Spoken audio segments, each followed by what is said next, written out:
अस्सलाम वालेकुम, क्या हाल है आप सबके। आई होप कि आप सब बिल्कुल ठीक ठाक होंगे। आज हम बात करने वाले हैं मीम से मोहब्बत की एपिसोड 8 की। लेकिन उससे पहले अगर आप चैनल पे पहली बार हैं प्लीज़ प्लीज़ प्लीज़ चैनल को जरूर सब्सक्राइब करिएगा, वीडियो को लाइक शेयर और कमेंट सेक्शन में अपना रिव्यू हमारे साथ जरूर शेयर किया करें। आज हम बात करने वाले हैं मीम से मोहब्बत की एपिसोड 8 की। अच्छा, मुझे लगता है कि अगर मीम से मोहब्बत रमज़ान प्ले होता है, रमज़ान ड्रामा तो आई थिंक वो ज़्यादा सेंस बन जाती।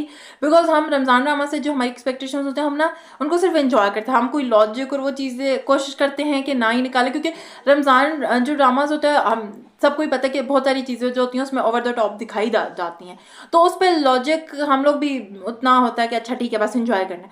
आई थिंक ये उस पर तो बहुत ही ज़बरदस्त था, क्योंकि जो आयत रोशी है वो जब डॉक्टर को कॉल करती है तो वहां से अगर मैं उस पर सोचूं कि डॉक्टर है अमेरिका का डॉक्टर, के बाहर का डॉक्टर, इतना वो फारिग है जो बैठ के वो रोशी की सारी वो रुदात सुन रहा है कि मैं गरीब हूँ, मेरी बहन ये मेरे छोटे छोटे बहन भाई हैं, दादा दादी हैं, मैं बस दाल हम लोग खाएंगे, मैंने तो वो भी नहीं खाया, मेरा बीपी लोगे तो वो मतलब इतना फारिग है, वो पूरी बैठ के बात इसकी सुन के और फिर उसने उस चीज़ को एक्सेप्ट भी कर लिया। ये लॉजिक के पॉइंट से, और अगर लॉजिक को हटा दो तो फिर उस सीन को मैंने इतना एंजॉय किया, इतना एंजॉय किया है। और दानानीर की एक्टिंग को उसमें ऑनेस्टली लॉजिक हटा दो तो वो सीन इतना हंसने वाला था, इतना मुझे फन सीन लगा वो जब वो उसको कॉल करके कहती है कि तो मेरे तो छोटे बहन भाई हैं, दादा दादी हैं, मैंने तो दाल पकाई थी, वही दाल थी जो दादा दादी ने खा ली, मैंने तो कुछ खाया भी नहीं, मेरा बीपी लो हो रहा था। वो करते करते और फिर तलहा को पता चलता है कि अपॉइंटमेंट जो है परसों की हो गई है। वो वापस आ जाता है। वो सीन ऑनेस्टली लॉजिक उठा दो तो बड़ा फनी सीन था। और जो दूसरी तरफ रोशी के नेबर्स दिखाए हुए हैं, वो मिठाई का डब्बा लेके था, उसकी अम्मा कहता है अम्मा हम ही इनके घर कभी इन्हें हम डिनर पे बुला रहे हैं, कभी इनके घर हम मिठाई लेके जा रहे हैं, पता नहीं इन्होंने हमें आगे साथ रोशी का रिश्ता देंगे। मेरी अम्मा कहती है होगा होगा सब, तो तुम भी मिठाई सस्ती अपने ददियाल पे चले गए, सस्ती चीजें ला। कहता अम्मा उसकी बहन का रिजल्ट है, रोशी का नहीं आया।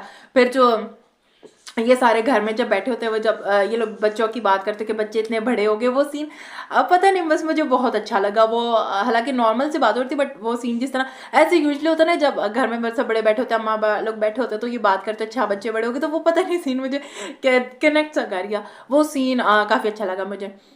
खैर जब वो नेबर जो होती है इनके घर आती है, जो किशमिश वो जो पुप्पो का शोहर है, वो उठ के आ जाता है, अरे सलीका आपने मुझे बुलाया। कहती है मेरे कब बुलाया, तुम्हारी आंखें और वो ज़्यादा ही खुली हुई जो तुम खुद ही उठ के आ गए।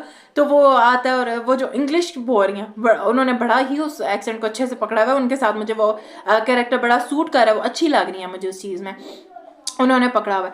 अच्छा, और जो शाहरुख है वो इन दोनों, क्योंकि रोशी और ये एक ही प्रोजेक्ट पे काम कर रहे होते, तो जब वो उसको कहते हैं कि हमें सर मोहसिन ने कहा था कि हमें फाइल कंप्लीट करनी है, तो हम एक काम करते हैं कि हम रात तक रुक जाते हैं। और दूसरी तरफ जो तलहा है वो घर जाओ तो बस उसको कहता है कि मैं बाबा मुझे एक फाइल रीड करनी है, तो मैं आऊँगा तो मैं घर ही लाऊंगा, तो आपके साथ भी डिस्कस करनी है। तो वो एक चीज़ उन्होंने कर दी कि वो तलहा पहले से ही ऑफिस जा रहा है, वो उसको रोक देती है। पहली बात है रोशी ने कहा क्यों नहीं भाई, एक्स्ट्रा बेशक काम है जो भी यार मतलब। और दूसरी बात है वो गार्ड ने नहीं कहा होगा कि तुम लोग वो क्योंकि शाहरुख पहले सुन रहे होता ना कि ऑफिस के कुछ कैमरास खराब है तो वो कल तक ठीक होंगे, तो वो ऑफिस वाला सीन वो नहीं होता, वो जो कहते हैं गार्ड आ जाते कि सर हमने ऑफिस को लॉक करना है, आप लोग जा सकते हैं, वो वाला। या कोई था ही नहीं ऑफिस, क्या खुला ही रहता है कि जिसने ऑफिस में रहना वो रह भी सकता है ऑफिस से। वो कहते हैं क्या हम नहीं जाते, तो वो ये कोई लॉजिक नहीं थी इस सीन में कि ये, क्योंकि मुझे थोड़ा सीन सीरियस लगा तो मुझे लगता था इसमें लॉजिक हो सकती है कि होता है ना कि ऑफिस बंद करना होता है, सब निकल जाए एम्प्लॉयज़ वगैरह, तो वो यहीं बैठे हुए लोग काम कर रहे हैं और वो कोई है ही नहीं ऑफिस वगैरह।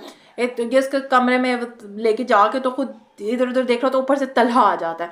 तलहा आके फिर जब देखते हैं कहता है आप लोग यहाँ कैसे, आप लोग किसकी वजह, किससे परमिशन लेके आप लोग यहाँ रुके हैं इतनी रात को, अगर संडे को आना हो या रात को काम कर, आप लोग मेरी परमिशन के बगैर रुके कैसे हैं इस तरह। शाहरुख को डांट रहा होता है तो आया तो बोलती है सर हम तो बस काम करने के लिए। जब शाहरुख उसको कहता है कि आया मिस आया मैं आपको ड्रॉप कर देता हूँ, कहता नहीं मैं इनको खुद करूँगा। और फिर वहाँ से मुझे तलहा का वो पॉइंट अच्छा लगा कि आप रात तक किसी के साथ नहीं रुकेंगे, कोई भी मेल जो है बंदा को हो, चाहे वो मैं खुद ही क्यों ना, तो वहाँ से मुझे अच्छा लगा। और आई थिंक रोशी के जहन में कहीं ना कहीं वो एक चीज़ आ जानी चाहिए थी कि अगर ये बंदा मुझे मतलब खुद भी समझा रहा है, और खुद भी रोशी का, क्योंकि उसको कहता है आप बेवकूफ़ हैं या नहीं, वो कहते सर मैं बेवकूफ़ नहीं कहता, लेकिन आप जहीन भी नहीं है कि आप इस तरह का। जब फिर उसको घर जो है ड्रॉप करता है और फिर रोशी और शारिक की कॉन्वर्सेशन दिखाई, क्योंकि शारिक को अब उसका एक वीक पॉइंट पता चल गया कि इस चीज़ से चिढ़ती है कि ये तलहा मुझे डांटता, तो उसी चीज़ के बारे में पकड़ के बात कर रहा होता, तो उसको कहता है मुझे तो लगता है मैं 6 महीने तक भी नहीं ठहरूंगा। और जो ऊपर एक माहीन और उमर की सीन था वो भी अच्छा लगा था मुझे, जब वो दिखा रहा होता, वो कहती है मैं पढ़ना चाहती हूँ, कहते शादी के बाद पढ़ लेना, तुम पे किसी किस्म का नहीं, कहते हैं बस मेरा हाल मेरे अब्बा जैसा ना करना कि जिस तरह उसकी हुकूमत है अब्बा पे, तो वो कहती है नहीं नहीं, मुझे तो फूफा पे कभी कभी जो है तरस आता है जिस तरह का उनका है। उनका सीन जो था अच्छा दिखाया हुआ था। और फिर जो अब तलहा है उसने रोशी को सारे प्रोजेक्ट से अलग करके उसको अपने अलग रूम में दे दिया। तो अब जब फिर जो तलहा के अब्बू हैं वो जब ऑफिस आते हैं फिर रोशी उनके साथ जाती है, और वो अच्छा लगा कि रोशी ने सारी जो रुदाद वो डॉक्टर वगैरह वाली की भी थी वो उन्होंने जो है उसके अब्बू को बता दिया कि सर सर मैं सर मैंने ये सब किया है, तो सॉरी, तो मैंने ये सब किया है, और वो सारा कुछ बता देती। कहते हैं वैसे झूठ बोलना तो बुरी बात है, लेकिन अगर किसी की हेल्प के लिए बोला जाए तो इसमें कोई बुरी बात नहीं है। तो खैर वो वाला सीन था। और फिर अब इसकी बर्थडे वाला सीन होता है जिस पर वो उसको शारिक क्यों कहता है मेरी बर्थडे है, मेरे दोस्तों ने मेरी बर्थडे प्लान की, तो मैं तुम्हें साथ, कहती घर से परमिशन नहीं मिलेगी। कहता प्लीज़ प्लीज़ मैं सबको कहूँगा, मैंने दोस्तों को कहा मेरे साथ मेरी ज़िंदगी की मोस्ट इंपॉर्टेंट लड़की मेरे साथ आ रही, तो वो उसी में खुश होगी कि मोस्ट इंपॉर्टेंट लड़की इसने मुझे कहा है। खैर अब उसको जो है अपने साथ क्लब ले जाता है, वो कहती है ये कैसी जगह है, उसका दोस्त होता है वो इतना कोई अजीब मुझे लग रहा था, कहते हैं कि इसकी जो है अच्छा नई गर्लफ्रेंड शाहरुख ने बना ली। अब ये वो जब रोशी का अच्छा लगा वहाँ से वो फ़ौरन जा रही होती है, कहता नहीं नहीं प्लीज़ रोशी अब मैंने मना तो नहीं कर सकता, मतलब थोड़ी देर बैठ जाओ तो, और उसके जूस लाता ज़बरदस्ती पिला रहा था। वो कहती है ये क्या बदतमीज़ी है गुण, अब उसमें आई थिंक उसने नशा ही डाला हुआ जिससे रोशी को हो रहा है कि मुझे कुछ हो रहा है, प्लीज़ मुझे घर लेके चलो। नेक्स्ट एपिसोड के लिए मैं काफ़ी एक्साइटेड हूँ। आई होप कि मैंने सारे ही पॉइंट्स कवर कर लिए, मैंने कोई पॉइंट छोड़ा नहीं है। तो आप लोग बताएं क्या ख्याल है मीम से मोहब्बत को लेके, आप लोगों के कमेंट सेक्शन में ज़रूर बताइएगा। वीडियो को लाइक शेयर और चैनल को सब्सक्राइब जरूर करिएगा। दुआ में याद रखिएगा। अल्लाह हाफिज़।